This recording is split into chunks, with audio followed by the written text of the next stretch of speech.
And so it's my pleasure to call on our next speaker, Bill Etheridge, a member of the European Parliament in the UK.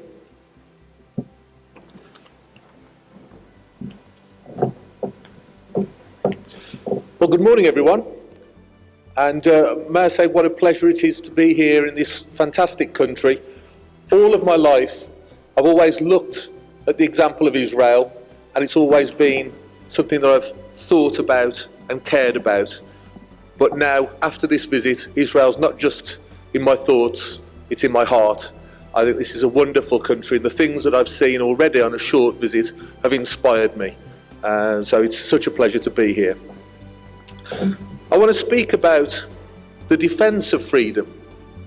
We've heard about the rule of law, and of course, without true freedom and the defence of that, the rule of law cannot exist. Now, each of us is born with the God-given gift of freedom. No man can give you freedom. That's yours already. God gives it to you when you're born. What man can do is take that freedom. What man can do, alternatively, is seek to help you preserve that freedom. That's where our choice lies. But every step of your life, your freedom is being portioned away from you piece by piece.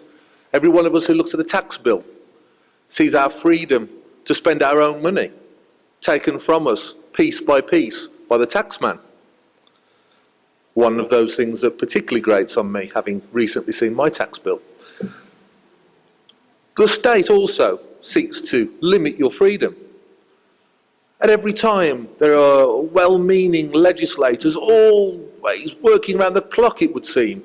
And certainly with my experience in the European Parliament, it seems that there are hundreds upon hundreds, if not thousands of these people conspiring to think of new ways to take away your freedom every second of every minute of every day. They desire your freedom. They want to take it from you. And they may want to do it for all the best intentions. It's not theirs to take, but they still wish to take it.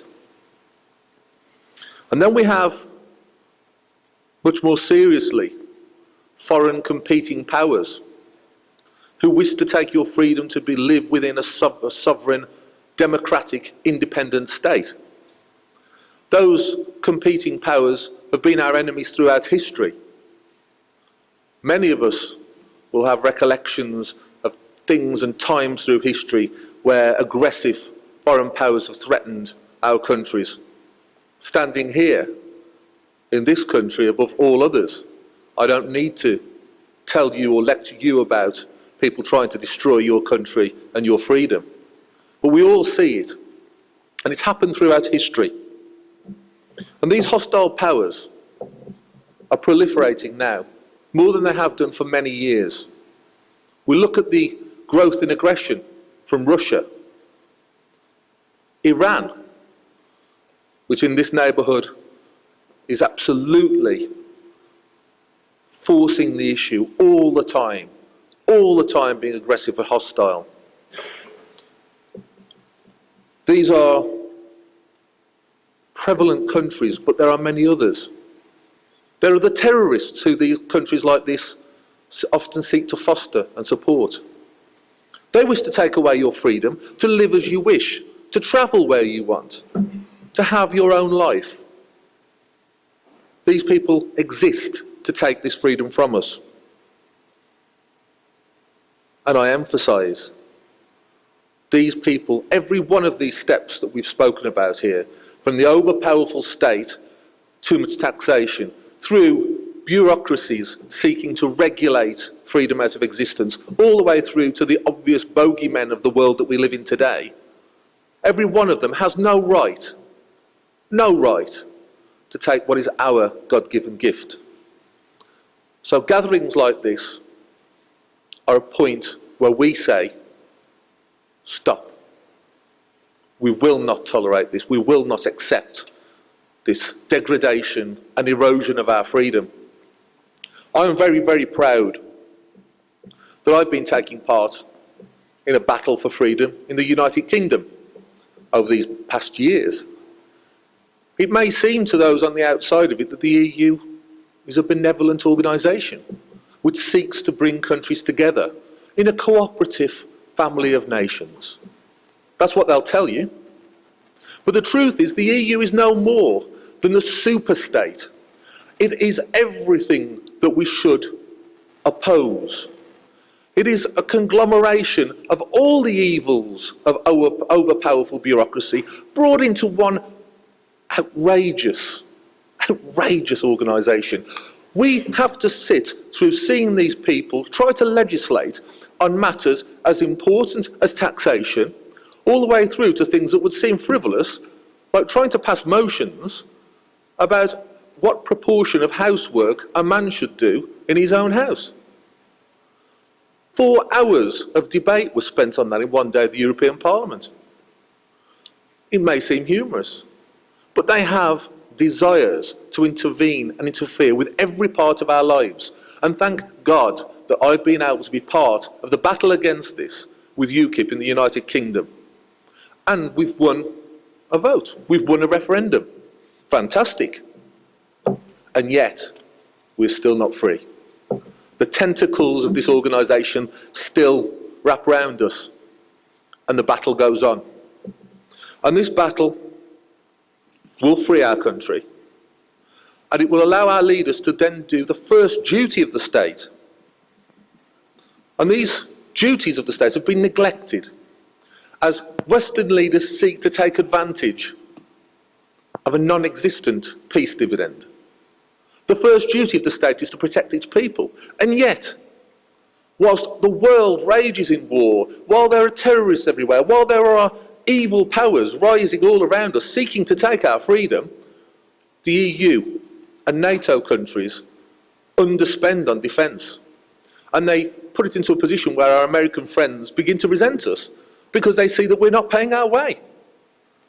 This wrong must be righted. This complacency must be stopped.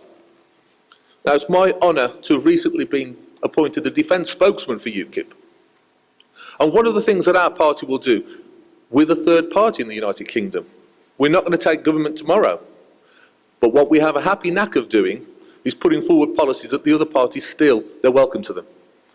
They need some good ideas. If they can take ours, feel free.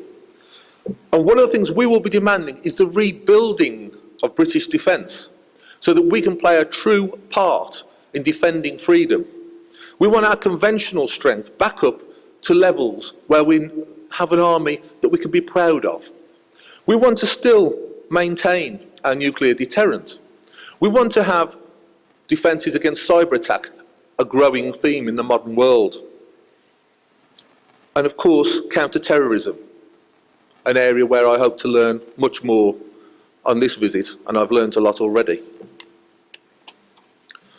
To borrow from my hero, President Reagan, peace through strength is the only way forward for our free, civilised democracies. We cannot have peace, we cannot have freedom, and we cannot have the rule of law if we do not have the strength to show our opponents that you cannot take away from us that which God has given, our freedom. That strength is vastly improved by effective partnerships. NATO, of course, but then I look to traditional allies of the United Kingdom, friends, brothers, India, the Commonwealth, Israel, people we should be working with and combining our efforts with. The EU dreams of having an armed forces, of having a defence policy. They begin to put this together. It will fail like all things that the EU do because they do not have the practical ability and they do not have the will of the people to do it. We in the UK, with Brexit, will have the capacity, will have the will of the people, will have the power to do it. We are more than a star on someone else's flag. We are the United Kingdom. We're a proud, independent nation that seeks friends of other free nations around the world. And I say to you all, from now on, you will have a great ally in the United Kingdom and great friends in my party, and together we will all work for the cause of freedom around the world. Thank you.